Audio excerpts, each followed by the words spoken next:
Welcome to another video, and today we were going to be doing some further work on the back of the Diamond T before the back body, which I'm lent against, goes back onto the vehicle again.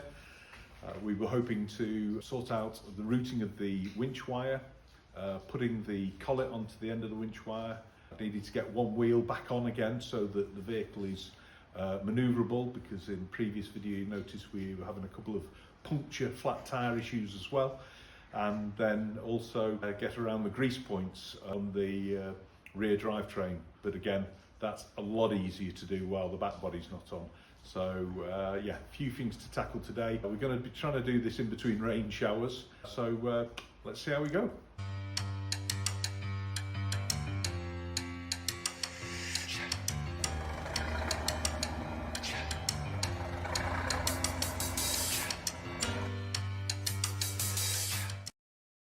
There you go. Hello again. Yeah. So if you want me to talk through this bit, I'll quite happily do so. But basically, we just want to get the tyre, another one of the tyres that I've had, put back onto the rim, back onto the hub again.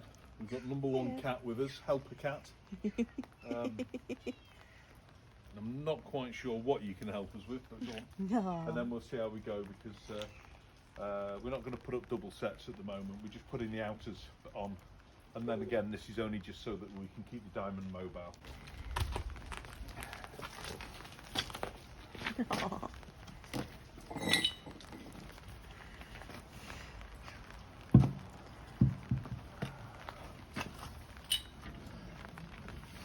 And as with all vehicles like this, come on, you can stop filming the cat now. As with all vehicles like this, you have to look on the top here.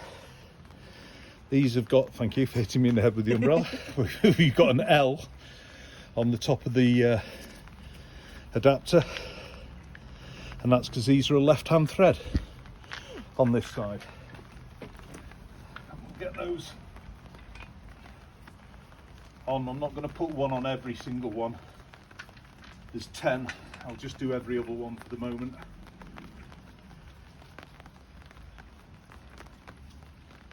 This is just just so that we can move it around. Might just see in the background here,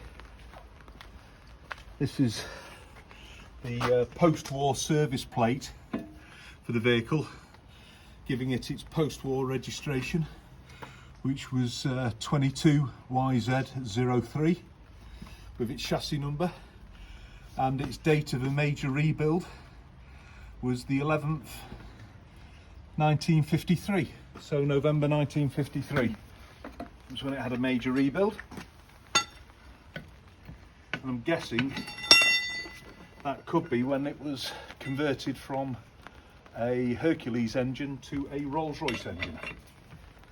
And again, not looking for this to be on all that tight, in all fairness, because it's only going to come off soon anyway. I'm going to put the inner set on, but I'm just currently working on getting the inner set of wheels.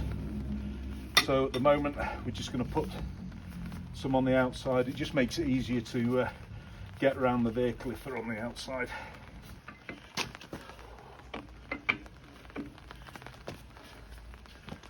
Not using the Bud spinner today because I've taken it home and forgotten to bring it back again, so we'll do it the old-fashioned way.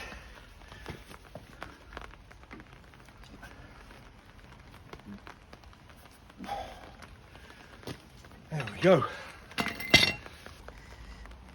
So firstly, find your inch AF spanner. Yeah, that took some finding. Right, we've got a broken lever. This is the air control lever on the winch for the clutch pedal. So this brings in to play the clutch on the winch. So the one on the winch, after its disaster is the word I'll use, is broken, so that's going to come off. But we did originally tie off the paint. We did originally tie off the one that is still connected from the old winch, so I'm going to just swap those over today. So there we go. So task number 2. Task number 2 of the day. Do not fall off the diamond T. Yeah. Yeah, please don't. I'm not good in emergencies. You may speed this bit up in all fairness. So there's 4 bolts on the top. There's 4 bolts on the top here, and 2 of them hold the bracket on. So we're going to remove those 2. That one there and that one there.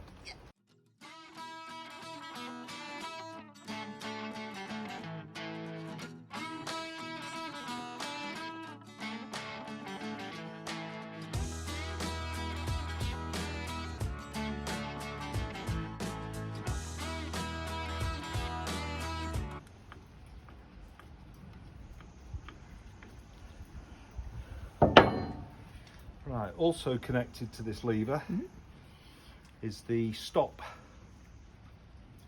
cable. So on the Hercules vehicles, they had a solenoid valve connection on the pump,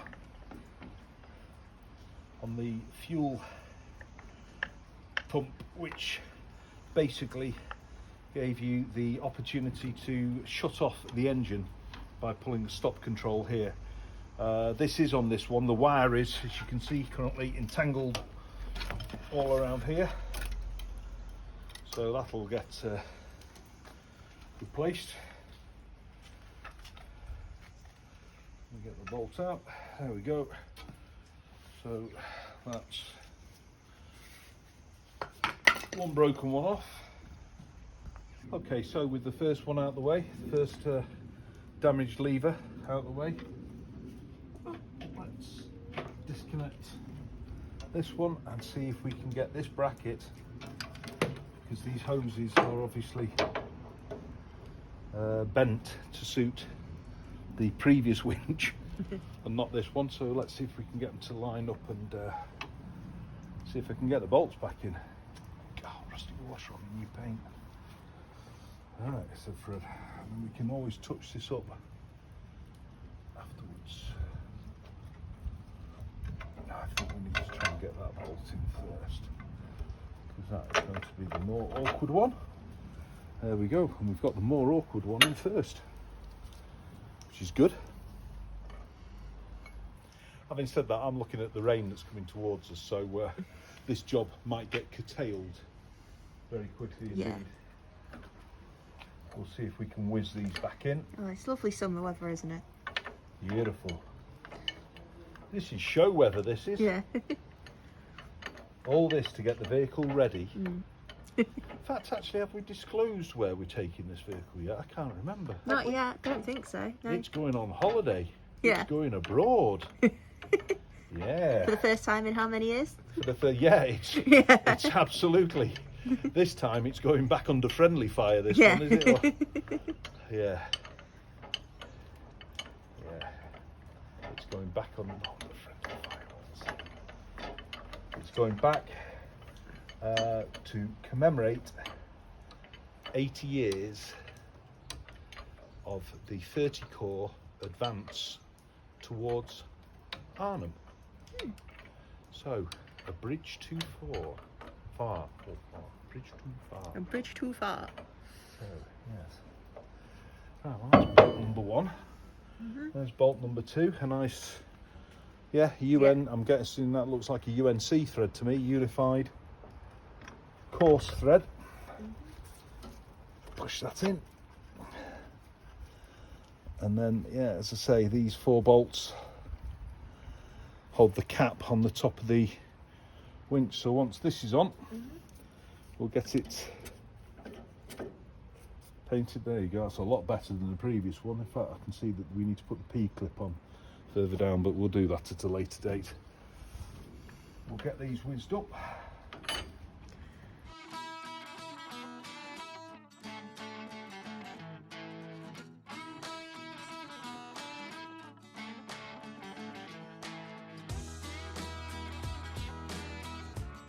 Right, so we'll take that. It's done. There we go. because these airlines are already pre-connected. So yeah, good job, well done. And it looks a lot straighter than the other one did, that's for sure. There we go. I have started recording. Sorry? I have started recording. Oh, goody. Yeah. Right, okay. Well, as you can see by what's in my hand then, it's grease bucket Yeah. time. We'll make a start anyway. Yeah. So, and boy does this vehicle have a lot of greasing points. The drum assembly has 2 grease points there and there for the pivot shafts. It has a grease point over here, Yep. and then it has a further 2 grease points here and here for the shaft, and then for the slack adjuster as well. Yep. And that's just one side. There'll be another wrap that will replicate 4 times across here. Then we will go on to, from the slack adjusters, then we'll go internally and we'll start looking at the props and working our way down the props. And then from the props, then you get to the handbrake linkage. And on the handbrake linkage, there's points either side there. There's points on the pivot bar going across the top.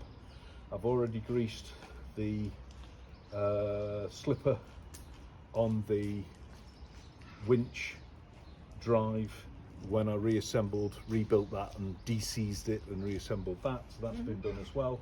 And then there's grease points around the winch rollers as well, and grease points at the back here on the winch rollers and the winch pulleys as well, and on the central roller as well. So we will be doing all of those today.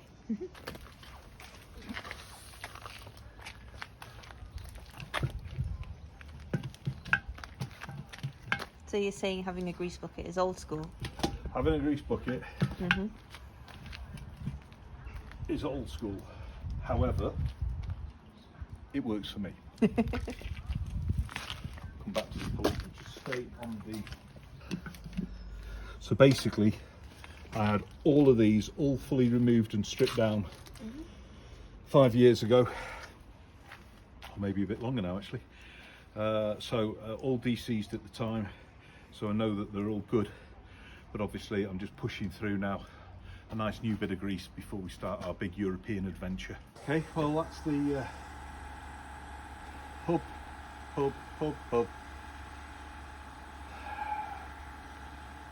axle to axle prop, axle to transfer box prop, winch, brake linkage, brake levers, pivot pins, all greased. So all I've got to remember now is anywhere from the cab forward still needs greasing, but I'll do that when it's in the shed. So it's going back in once we finish painting the back body. So that can then come onto this. We'll put it on out here just because it's easier to do. And then, yeah, happy days. So I just need to know that I've got to service it basically from the cab forwards. So there we go.